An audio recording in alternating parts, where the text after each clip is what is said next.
Hello mga ka-YouTube, for today's video i-share ko sa inyo kung paano tayo mag-recharge ng ating SUSIM na SIM card gamit ang SUSIM apps. Let's get started. Buksan mo lang yung SUSIM apps mo at makikita mo ng ganitong feature.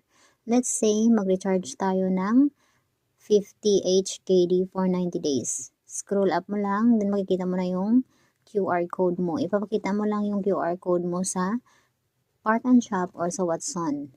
Scan lang nila yan, automatically papasok ang 50 HKD sa iyong SUSIM apps. Ganyan lang ang process kung paano mag-recharge. Pili ka lang 100 or 500, then automatically papasok sa iyong balance. So ito na, 50 na makikita mo sa ating account. Kapag hindi ka makapunta sa Park and Shop or sa Watson, pwede ka namang mag-recharge gamit ang online recharge dito sa SUSIM apps. Pindutin mo lang yung online recharge button. Pagkatapos, mamili ka dyan kung magkano ang gusto mong i-recharge. Ayan, type mo lang. Let's say 33. Ang 33 for 60 days na yan.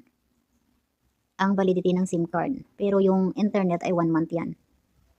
Ayan, let's say 33. Then, punta ka lang sa Alipay.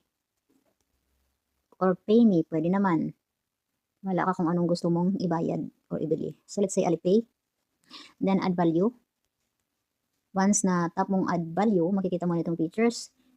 Nakalagay yan automatic ang 33 na pinili mo. Then, may isasend sila na mobile number confirmation. Enter mo lang yung verification code na isasend sa'yo.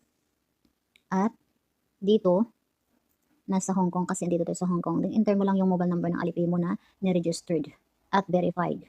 Then, enter mo yung next. After mo ma-enter ang next, i-type mo lang yung or enter mo yung payment password mo. Then, confirm.